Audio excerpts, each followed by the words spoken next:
Dunia kini sedang melalui era ekonomi digital di mana informasi dan kemudahan menjana pendapatan hanya berada di hujung jari. Kehidupan teknologi moden hari ini telah banyak mengubah cara hidup dan kerjaya seseorang. Namun tidak semua mempunyai peluang beserta pengetahuan untuk memanfaatkan teknologi ini. Inisiatif Transformasi Digital Malaysia menumpukan usaha untuk membantu komuniti berpendapatan rendah memperolehi tahap hidup yang lebih baik melalui saluran pendapatan digital. Sebenarnya program ini saya tahu tahun lepas lagi.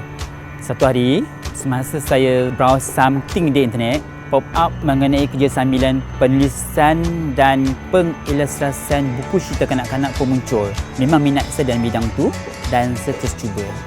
Kini, dengan e-rezeki, saya mendapat pendapatan tambahan sebanyak RM5,000 untuk 2 bulan melalui crowdsourcing platform dengan membuat penulisan dan pengilustrasian cerita kanak-kanak.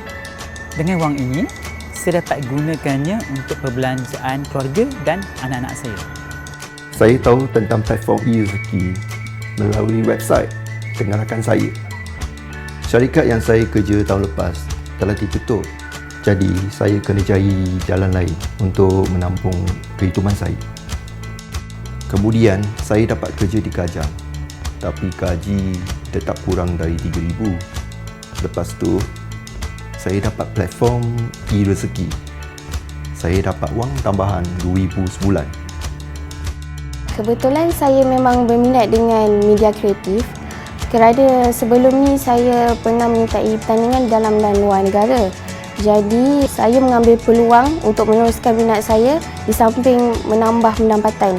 Melalui crowdsourcing ni, saya dapat menambah pendapatan saya lebih kurang RM2,500 sebulan. Antara kerja crowdsourcing yang saya lakukan adalah menulis buku-buku cerita interaktif kanak-kanak sebanyak 10 buah buku. Saya gembira kerana hasil kerja saya dapat direalisasikan dan saya boleh menyiapkan kerja-kerja crowdsourcing saya secara fleksibel tanpa mengganggu aktiviti harian saya.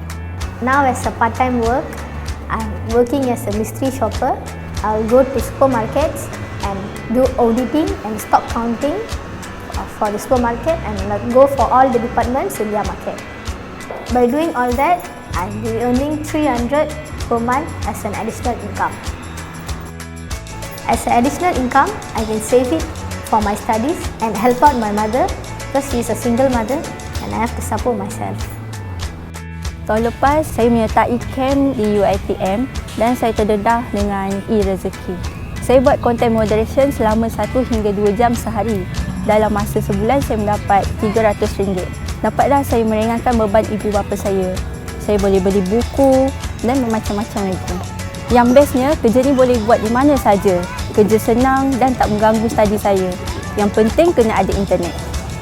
Program e-rezeki dapat membuka lebih banyak peluang pekerjaan dan menambah pendapatan khususnya kepada kumpulan berpendapatan rendah. E-rezeki merupakan sebuah platform yang diyakini mudah dan selamat untuk menjana pendapatan tambahan. E-rezeki adalah ekonomi digital untuk rakyat.